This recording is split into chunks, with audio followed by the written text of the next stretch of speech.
Hello and welcome to Women in the Coaching Arena podcast. I'm so glad you're here. I'm Jo Lott, a business mentor and ICF-accredited coach, and I help coaches to build brilliant businesses. I know that when you prepare to enter the arena, there is fear, self-doubt, comparison, anxiety, uncertainty. You can tend to armor up and protect yourself from vulnerability. In this podcast, I'll be sharing honest, not hype, practical and emotional tools to support you to make the difference that you're here for. Dare greatly, you belong in this arena. Hello, welcome to episode 103 of Women in the Coaching Arena. So glad you are here. I am excited today to have a guest on the show. I haven't had many guests so far because, in all honesty, if you've listened to this podcast often, you will know that I end up recording it on a Saturday or a Sunday morning because my diary is super busy with school hours only. So I haven't always been able to have guests because I have had no time to speak with them. But I've always wanted to, and so I'm excited to bring approximately one guest a month onto this show going forward to mix it up a bit, help you get different perspectives and help me learn different perspectives too, because I gain so much from those I talk to. One of these people is Lisa York, who I'm excited to have invited into my program as a digital sales strategist. She also obviously runs her own business doing this, so you will learn so much from her wisdom, and I hope you enjoy this conversation. Hi, Lisa. So excited to have you on the podcast. I haven't had many guests, so I'm really, really excited that you are one of my first guests, and I know you're brilliant at what you do. Please do share a bit about yourself and what you do. Oh, hi, Joanna. I'm honoured to be your guest on such a prestigious podcast. So thank you so much for having me. I'm Lisa York. I'm a digital sales strategist. My business is called Sell More Stuff. And what I do is I help women who have small businesses make more sales. And I do that through sales funnels, email automations, and campaigns and launches, because I find that if we can tighten up their sales funnels, which feels big and scary, but it's really not, and we'll go into that later, but if I can help them tighten up their sales funnels and get those sales coming through in an easier way, then they've got more time to spend on other elements of their business because then they know that the sales are coming in. So that's what I do. Love it. Thank you. Sales can have a really negative association, I think, for a lot of women, because, we've all been brought up often to be caring and to do everything for free and just to be a really nice person. So tell me more about any resistance like that you've noticed and how you help people through that. Well, I've noticed a lot of resistance, and the key word there was women. It's women who struggle with it. I've been to events where it's kind of a bit more bro marketing, and they're all big and bold and brash, and they're telling everyone about what they do. And the women, literally, an event I went to recently, the women were all cowering on the back row, saying nothing and struggling with imposter syndrome. And I think it's such a shame because women have so much to offer if only we were able to step into the sale. And I think the reason why it has negative connotations is because we think that we're going to be that sleazy used car salesman with a gold tooth twinkling at people. And actually, the reality of it is that it doesn't have to be that way. I'm a big fan of relationship marketing. So as you know, Joanna, you're on my email list, and I build my personality through my email list, and eventually that transforms into a sale. I think that's a really good way to do it because I feel like I'm selling myself and my personality. And this is what I help women to sell through yourself, because what you've got to offer the world is amazing. And you are so unique and capable and an amazing person that why not just sell through your personalities? That's my mission, is to help small business women to make more sales using relationship marketing. Love it. And you're super interesting because you don't use social media. So tell me more about what you consider relationship marketing to be. Yes, people are often horrified when they know that I don't use social media. I don't use it in any way, shape, or form. I think that when you have a small business, you have to have all the hats You've got to do all the jobs yourself. There's a lot of balls that you've got to keep in the air. And so I'm a big advocate of my business, my way. And so for me personally, I actually don't enjoy social media. When I used to have my podcast, I used to think, oh, I hope nobody replies to me via social media, because that means I've got to talk to them via social media. I just didn't enjoy that. I prefer a deeper relationship. And I guess, the fact that I'm teaching people to make sales, I sort of show by example. And for me, that means I don't enjoy social media and I don't need social media. I actually do my marketing and my sales in a different way that doesn't involve it. So if you were to look me up on LinkedIn, I've literally got a one-liner saying, I don't use LinkedIn. Come to my website if you want to chat. And people who do come to my website and then get onto my email list find, oh, we're having a conversation. It's like having DMs, but we're doing it by email. And I'm building a closer relationship with them because I'm doing that on a personal and individual level. So I don't feel like I need the social media in my business. It's a personal choice. I'm not dismissing social media. I think it's a brilliant platform. And I think it depends on what your business is, whether you should be using it or shouldn't be using it.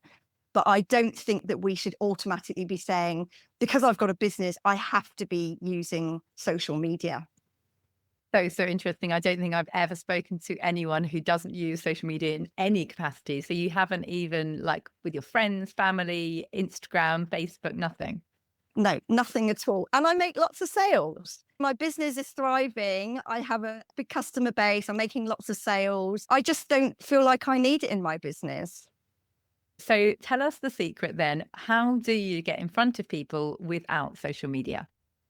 Well, I know a lot of your listeners, they're coaches and they're starting from scratch. If I was to give my best advice, I would say to people, the first port of call is to reach out to your network. When I started my business, this is my third business. So I had a podcast business in a past life. COVID put pay to that. I struggled to homeschool my 4 kids. We also moved internationally. There was a lot going on. I had to put that on the back burner. But what I did was I reached out to my old podcast network. I told individually, I don't do round robins. I individually goes to every auntie, every uncle, every cousin, every friend. I mean, I'm very lucky we've moved a lot internationally. So I have lots of friends all around the world. And I'm very specific with what I tell them. This is on the basis that I already have a good relationship with them because I'm a people person. I love people. I've already got a good relationship with a lot of these people. And some of the people who I haven't had contact for years with, it's opened up a new conversation. So I don't just go in and go, I've got something to sell. I go in and I say, sorry for the intrusion. I hope you don't mind. I'm just telling people about my business, tell them what I do, and then get very specific. Have one clear call to action in your mind, what you want to do. Do you know any small business owners who might be interested in what I'm doing? And then what I do is I get people onto my email list. I charm them through my emails. And that starts the word of mouth. People now start talking, oh, Lisa York's emails, they're interesting to have. And it happens regularly. It's happening this weekend. I had messages, oh, so-and-so said your email was really good. And here I am on your email list. And from there, I start to build the relationship. So I think the first port of call in answer to your question is starting with your own network and build from there. Yeah, totally. And that's why I knew I had to have you on the podcast, because I signed up to your email list. And by the third email, I had contacted you and asked you to be the sales strategist within my program, The Business of Coaching. So I was like, whatever happened there, it's really good. So tell me more about the difference between sales and marketing, because I know you treat them as very different entities within emails. I do. We tend to mulch the two things together, but marketing is the thing that you use to get people into your world. It's the platform by which you can tell people that I exist, my business is here. And I think you have to be strategic about the type of marketing you choose, because it depends really on, like I was saying earlier, the type of business that you want to run and how you want to run it, and also who your audience is. When I say marketing, I'm talking about all the social media platforms. I'm talking about the podcast. This podcast here now is one of your major marketing tools. And I know that you've had a real pivotal moment in your business since launching your podcast, it's really building that deeper relationship with people. And I know that your social media is like a more of a superficial relationship. And this really gets people to know, like, and trust you if you're going to talk marketing speak. But your marketing platform could also be your blog, your vlog. You could choose to focus on SEO.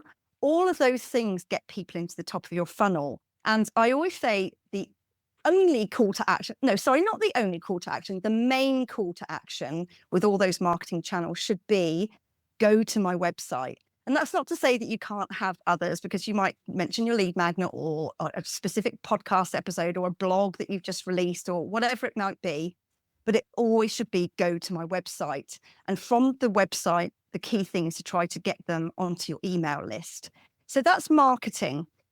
Sales is a different thing. Sales is what happens in your email list. And I find it very interesting because I think if your listeners can stop for a moment and think about how much time they spend doing the marketing versus how much time do they spend making the sale. In some cases, the sales get 0% of their time because everyone gets scared. Nobody wants to ask for the sale. Whereas for me, if you don't ask for the sale, you don't make money. And if you don't make money, you don't have a business. And if you're not asking for the sale, well, it's actually just a hobby. It's not a business. And I think that we, as women in business, owe it to the world to ask for the sales. We have got a business so we can continue in that business and continue to offer our goodness to the world. It's really, really important that you do ask for the sale. And like I say, the sale comes through the emails. They say that it takes an average of 102 emails to clinch the deal. So I think I'm doing pretty well. I clinched a deal. I'm inside your Business of Coaching program after 3 emails. Thank you so much for inviting me in. 102 emails. It's not a quick, get rich quick scheme. It's an ongoing relationship building process. And again, leading by example, I sell something to my audience in every single email. Every single email has a call to action. Usually it's for a product that they pay for. Sometimes it might be a call to action saying, can you leave me a Google review? Or can you recommend me to some podcasts to me? But a couple of those dotted in, but generally I'm saying, buy this, buy this, buy this. But I don't do it in that buy type fashion. I'm doing it through building a relationship. So it's really important to separate out the sales element from the marketing. The marketing is really important. That's what gets people into your funnel. But once they're on your email list, it's really important that you step into it and brave up and start to ask for those sales, because that's the thing that's going to keep your business alive. And so by you saying that they're separate, just so I completely understand and our listeners can understand, do you mean, therefore, there should be separate emails about sales, or do you mean there should just always be a sales call to action? What I mean is that marketing and sales do go hand in hand. I think that a lot of women think because they're spending a lot of time with their marketing, that naturally is going to transpose into a sale. And actually it doesn't, because you have to ask for the sale. In a lot of cases, I look at a lot of women's businesses. When I first work with women, I do a sales funnel review and I have a really thorough look at every element of their business. And it's really quite interesting, because what I often find is that I look at it and say, well, what is it that you're selling? I actually don't know what you're selling. I know what your message is. I know who you are. I know that you're a coach. In your case, your audience of coaches. I know that you're a coach. And it looks like you're a cracking coach because you're telling me all about that on your website. But I actually don't know what it is that I can buy from you. Am I buying one-to-one coaching? Am I buying a package? Do you coach me individually? Do you come into my corporation? What actually is it that you do? And I think that you have to spell that out to people, and you have to spell it out to them multiple times on multiple occasions, because we think that we're writing all these emails and, everyone's going to be sick of me. But actually, how many emails are going to get read? You have to assume that they're not actually going to get read. So it's a bit like nagging your kids to clear up their dishes. You have to keep going in and you have to keep asking for the sale and not be scared to do that.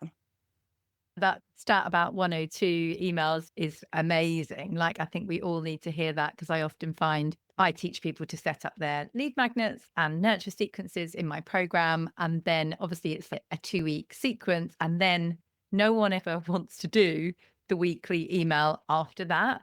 And then for some reason, I get a lot of resistance saying, I just don't have time to write the email.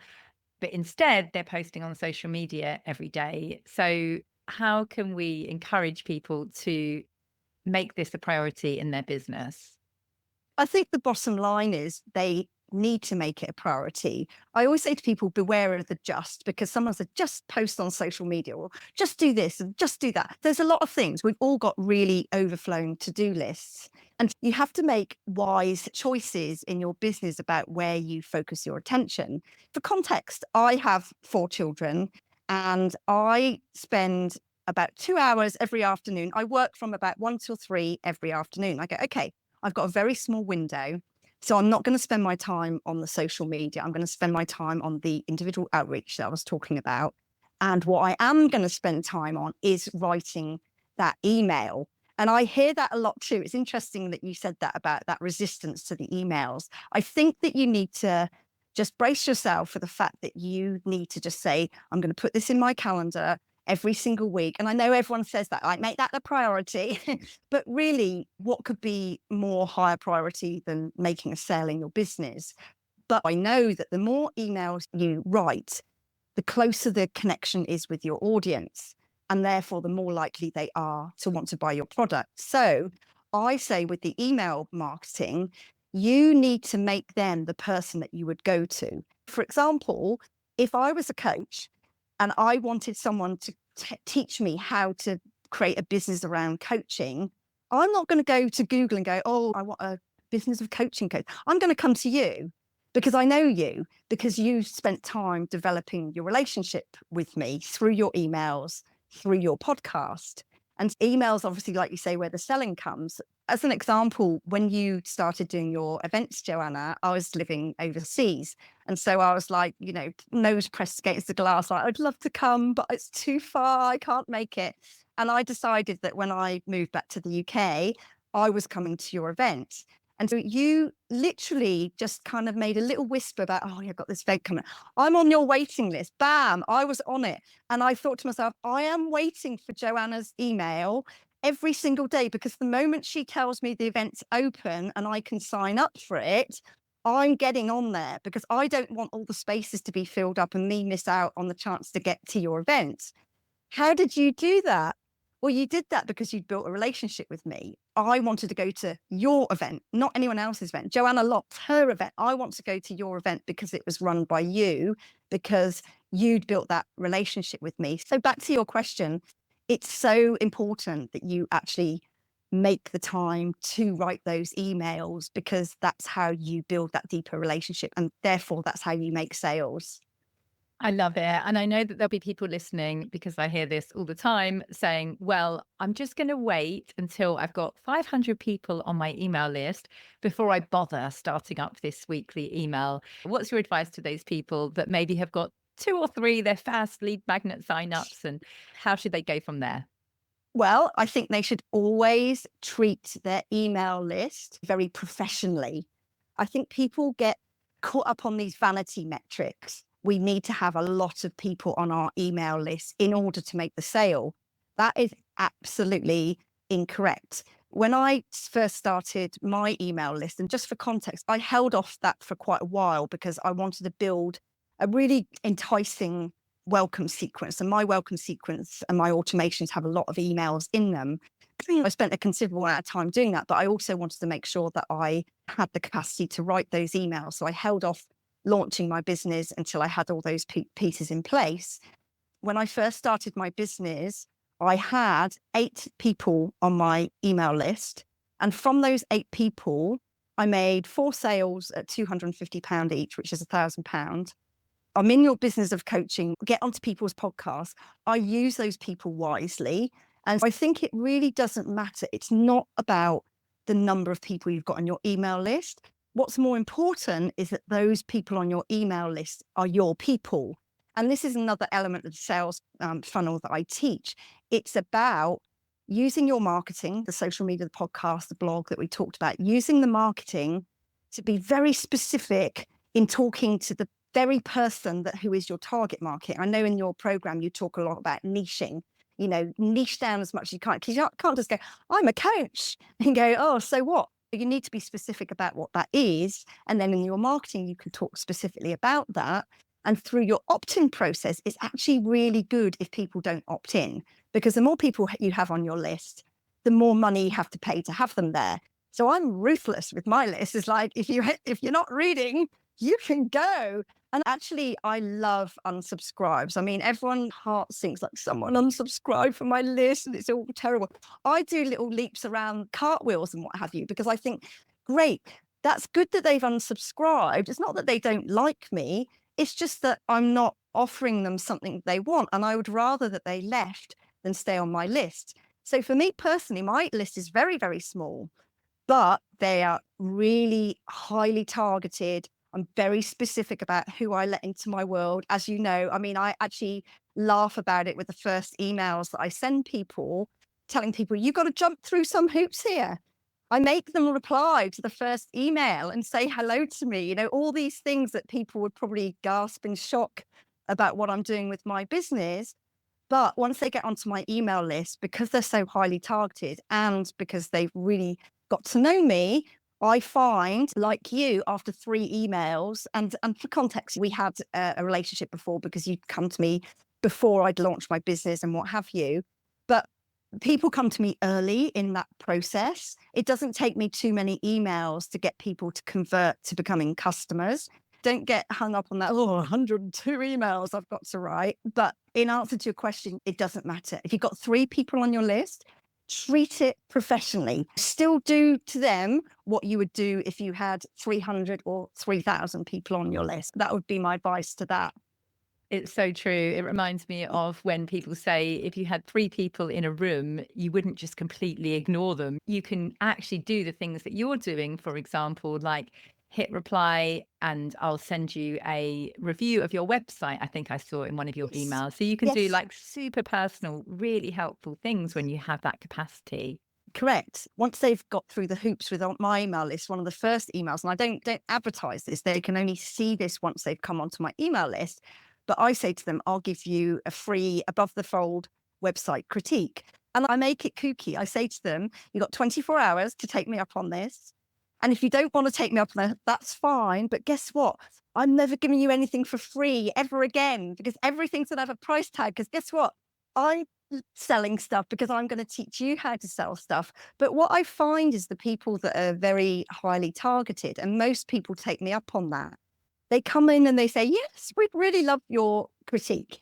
And I don't do the critique going, oh, now here's the next thing to buy. I just give them a critique, give them really useful feedback. We tick-tack a few emails, and then they're still on my automation, and then my emails do the selling. I very, very rarely say to people, buy this, in person. I just try to give them value, and I entertain them in my emails, and I find that comes to me naturally, which makes it so much easier, makes the business so much easier. And this is why I'm so passionate about what I do, because I really want to encourage women and in your audience, coaches, to do the same thing, to sort of not completely set and forget, but have a strong email automation behind you, so you're not having to do all that selling, because that can be quite wearing on your time and your emotions. And so you've reviewed all of my masterminders' businesses, you've reviewed my business, and you've just joined last week my business of coaching program to help review my business of coaching clients' businesses. What have you noticed so far is the theme perhaps for coaches, or for the coaches you've seen so far? Yeah, that's an interesting question, because the women in your mastermind are a different level of their business to the women who are in your business of coaching. They're sort of more at the early stages. But what I tend to notice is, because like I said earlier, I look at every element of their sales funnel, from their marketing to the copy on the website, to the opt-in, the lead magnet, getting onto the email list. I get onto people's email lists, look at their welcome secrets, and then see how that plays out with the live emails. What I find is that there are often just some minor adjustments that they need to make. I call it a leak in the funnel. You imagine a plastic funnel in your kitchen and someone put a red hot poker from it, you've got water spouting out, and they are your customers pouring out of the funnel. If we can just plug that funnel, the hole in the funnel, and keep all those prospects in the funnel, then they're more likely to come out through the other end. And the leak in the funnel is different for different people. So it might be that they have a lead magnet that's not really very aligned with their target audience. Or it might be that they've kind of gone too broad with their marketing. In fact, they want to get this type of customer, but they've kind of gone, oh, well, I don't want to niche down too much. So maybe it's with the niching.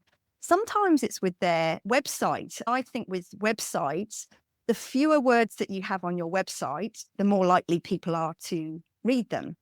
My website, and I'm talking about the above the fold part, which is the first part that people see when they land on your website. I couldn't count them, probably like less than a dozen words on my above the fold, because what you need to do at that stage is you need to go in and you say, this is what I do. Here's who I serve. Here's what you need to do. Here's the call to action, like literally just that. And I think sometimes people get a bit hung up with like, oh my gosh, I need to put all the information all into the website. Whereas I think your homepage is like a first date. You're not going to go out with a bloke for the first time. Not as a distant memory. I've been married for 17 years, so I can't remember dating blokes. But you don't go into a first date telling them everything and asking for their hand in marriage. You go in and you tell the basic stuff and you get them to know you and what have you. Anyway, there are lots of different things that can go wrong that can spring leaks in your funnel. And I find that it's different things for different people. But in answer to your question, really, the theme that I've noticed throughout is that those problems are usually very small and very easy to fix. You know, a little plug here and a stopgap there and tweak this and change that. And hang on, now the funnel's working really well. And now you're finding that sales are coming out the bottom end. I love it. Thank you. The people that you've reviewed so far are like probably 5 years plus in business. So how about now for the person who is starting out in business, has no list, hasn't really got a clue what they're doing for their marketing? What would be your advice for them to get started with an email list? Well, the first thing I would do is if you're completely starting from scratch, is I would build yourself a very basic homepage. This is in terms of the funnel. Build a very basic homepage, prioritize that. You can build all the rest of it, the products or services. You can build all that later, the about page. It can all come later, but get yourself a homepage, even if it's just the above the fold part with those very key things on that I was just talking about in the last question. Set yourself up with an email service provider. There are free ones out there. I actually use, it used to be called ConvertKit. It's called Kit now. They've changed it. Kit's better. It's not so much of a mouthful, but I've used them for about 8 years and I like the functionality. I like the simplicity of it, but it's got high functionality to create automations. And I would prioritize getting that set up because it's wasted effort if you go to your network, the method that I was talking about earlier about reaching out to people individually. You need to have somewhere to send them. So you can't say to them, hi, I'm fresh to this and I'm doing coaching. And then what do you then say to them? I think if you can have a very basic website set up and start email marketing from day dot. I hear a lot of women saying to me, oh my gosh, I wish I'd set up my email list years ago. The thing is with an email list is you have got them as a captive audience. I mean, recently we've had the TikTok thing in America. Are they going to pull the pin on it or are they not going to pull the pin on it? And I reached out to a couple of my clients who have TikTok platforms saying, oh my gosh, is this going to affect you? My point is that those sorts of things can blow up. Social media can blow up at any time. But if you've got people on an email list, however few people you have on there, you've still got them. They belong to you, if you like. And so long as you treat them well and you keep them entertained, you keep them reading, then you can start to sell to them. Key things are set up a homepage on your website, get some sort of opt-in, even if you don't have time for the lead magnet, just put on there, go to my email list and get your email list set up. And from day dot, start talking to them by email. The welcome sequence can come later and that sort of evolves. I mean, I am constantly changing all of my elements of my funnel as I learn more about my clients' needs and what have you, but they're the basic things. And then from there, once you've got that very rudimentary funnel set up, then you start to tell people. Then you reach out to all your aunties and uncles and Uncle Tom Cobley and all, and start to tell them and send them to your website. Like I was saying with the marketing efforts, always send to your website and just have that in your head as your mantra. Always send to my website, always send to my website. And so once you start to get people on your list, prioritize talking to them and then backfill with all the other things. Like we literally can go on and on and on forever with our businesses. It's, the possibilities really are endless. But I think at the beginning, so you don't get too stressed and overwhelmed, because that's a really big thing that from your program, that overwhelm is a huge thing. But keep those key things in mind, get those set up, and then come back to the rest later. I love it. And something I've been working on this quarter myself is not selling so much in my social media and bringing people to my email list to sell, because no one is going to like your post if you're saying, come buy my program. So therefore your post will get less interaction and then less people will see your offer. Whereas if your post can be so good, so helpful, and then there can be that extra call to action to sign up for the email list, then you can do your selling there. So that's working super, super well for me at the moment. That's good to hear. That's that in action, because I would always say, do not sell in social media. Just don't sell people stuff in social media ever, because it's actually too early on in the process. You need time for the relationship to develop and to grow. Otherwise, they're going to not necessarily sit cold, because I know you have followers and what have you, but they're going to see that it rarely ever converts when you're selling through social media. What converts is when you sell through email, and people say, email's dead. It's not a very good platform. It's not, because it's not a marketing platform. It's a platform for selling. And email is not dead. I know people in the industry who just make multiple 6 and 7 figures just purely by selling through email. That's not to say they're not spending money on ads and using their social media and all the other platforms. They're doing that as well, but that's driving people to their email list. But the sales are being made in the emails, not on the social media. Totally. I hear you. And did I hear you say before we came on that you were going to do a sales funnel review competition? Now you come to mention it, yes. So what I'm doing for one of your listeners, Joanna, is I am going to give away a free sales funnel review. What's involved in that is I'll spend a couple of hours looking around the winner's website and their business. And then once I've done a full analysis of their business, we'll jump on a 1-hour call, and I will go through with them all the findings, all the things that I found in their business, so we can start to plug those gaps and start to help them make more sales. This is generally the first thing that I do with my clients when they join my list. And it's actually one of my most enjoyable services, because I don't ask too many questions of them. I just go into their business completely cold, as a prospect would, and I give it a really thorough looking at and then give feedback on it. I'm offering a sales funnel review to one of your listeners. And how we're going to do this is I'm going to ask people to get onto my email list. I'm at lisa-york.com. Don't forget the hyphen in the middle, because it will go and fly around cyberspace, and get onto my email list.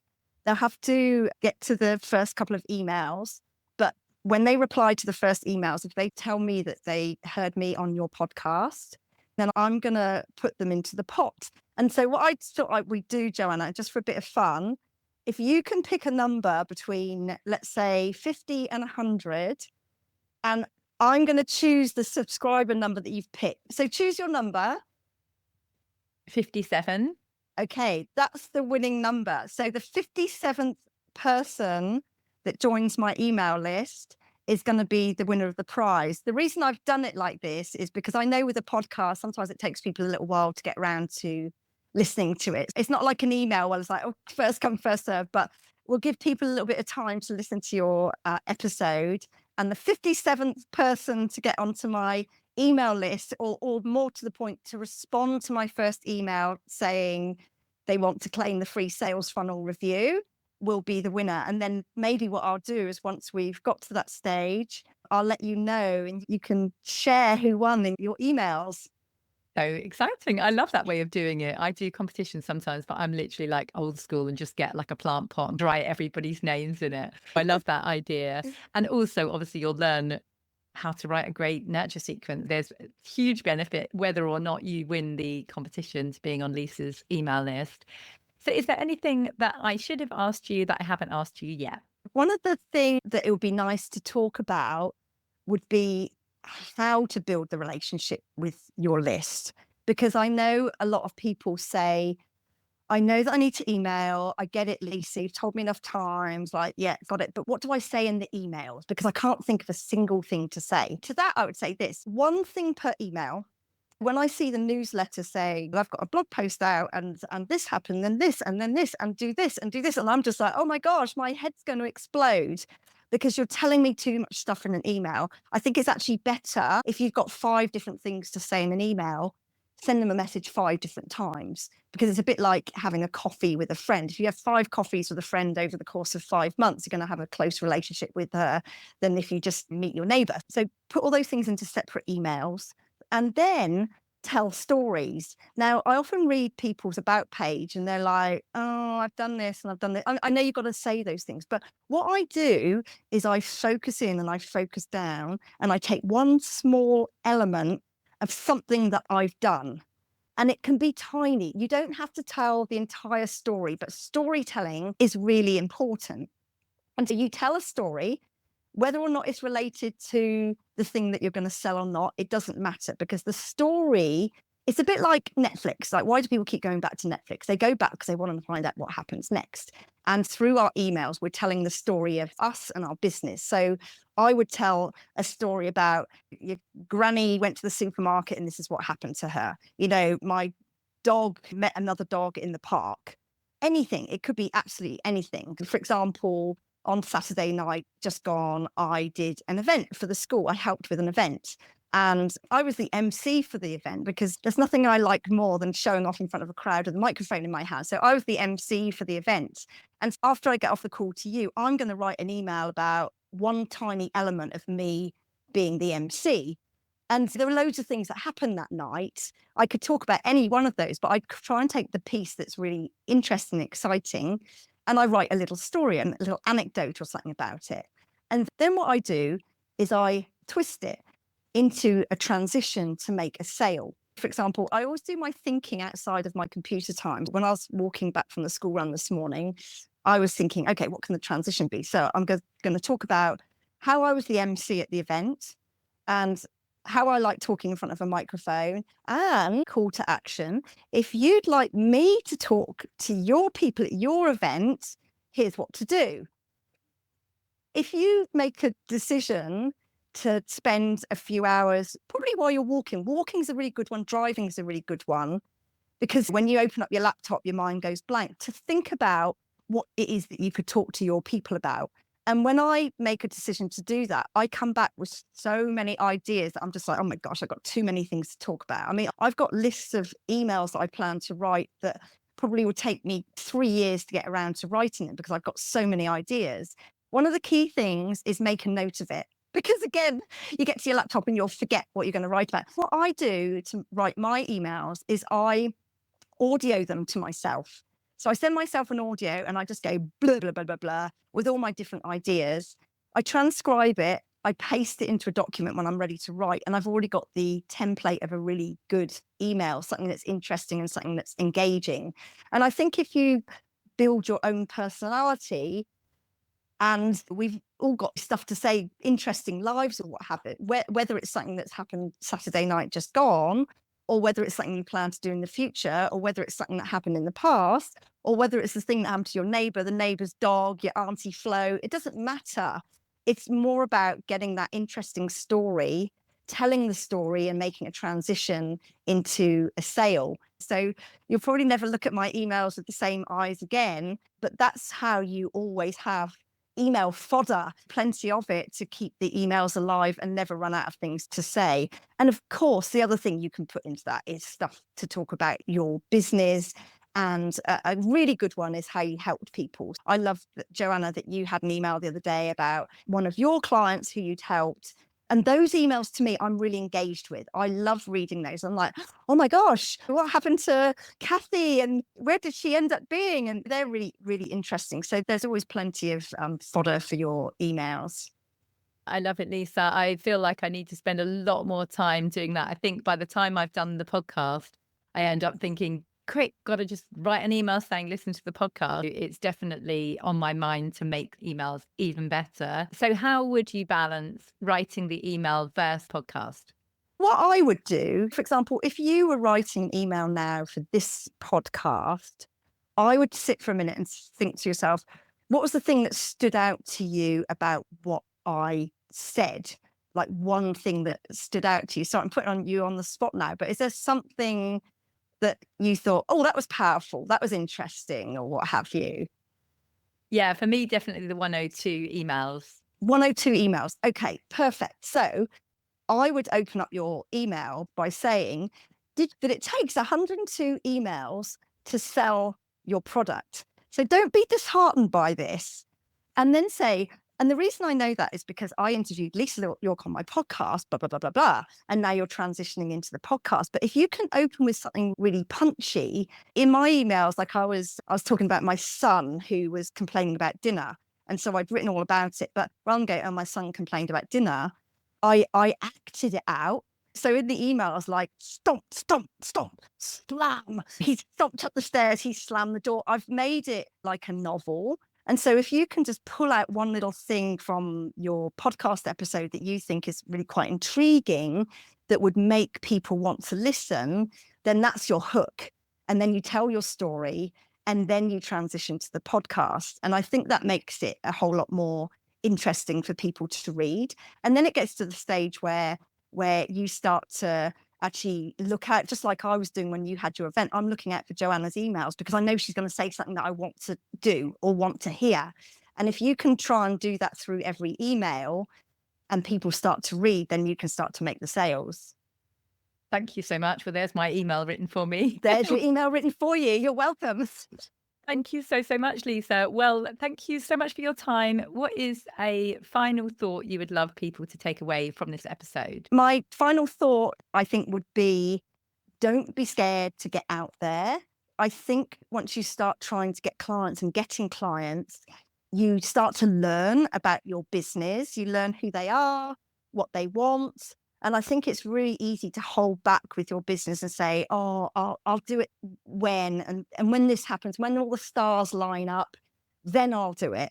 But I think it's really important, and it doesn't all have to be perfect. You just get the first few people in and you start doing the clients, and then you can start to tweak and tailor it around it. Because I think the thing is with your audience, Joanna, is that they are all really good coaches. They're brilliant coaches. They know their stuff. They know what they're doing. They're very accomplished.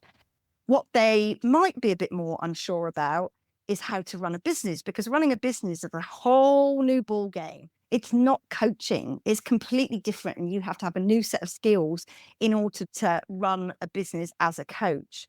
So I think that if they can just get started in a small way, and I answered that earlier, like, what would you do if you're just starting? Just get out there and do it. And then for the more established people, I think the takeaway would be just maybe to pare it down, realize what's working and what's not, and don't be afraid to eliminate stuff. You don't have to serve everyone all the things all the time, but if you can focus on the emails, the sales component, rather than the marketing. And if it means some of the marketing stuff has to slip, then so be it. But really look after the people on your email list, because they are your red hot prospects and they're the people that are going to start to pay the bills for you. I love it. Thank you so much, Lisa. It's been really insightful for me, as well as hopefully the listeners. So remind us again how we can enter your competition and get on your email list. I'm going to have one call to action only, and that is go to my website, lisa-york.com. So if your listeners go to my website, jump on my email list, and then with the hoops email, they'll know what I mean when they see it. The hoops email, send the reply. Just let me know that they heard me on your podcast and that they'd like to be entered into the draw. And then when we get our 57th subscriber, I'll let you know, and maybe you can announce it in your email list. And we'll think of a really cool way to announce it between us. Thank you so much, Lisa. It's been a wonderful conversation, and thank you so much for being here and for all of your wisdom. Oh, I've really enjoyed it, Joanna. I really appreciate being one of your first guests. So thank you so much for having me. Thank you so much for listening to this episode of Women in the Coaching Arena.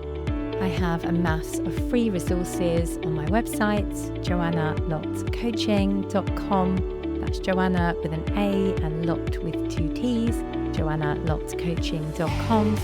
And I'll also put links in the show notes below. Let me know if you found this episode useful, share it with a friend, and leave me a review, and I will personally thank you for that. Remember to trust yourself, believe in yourself, and be the wise gardener who keeps on watering the seed. Get into the arena, dare greatly, and try.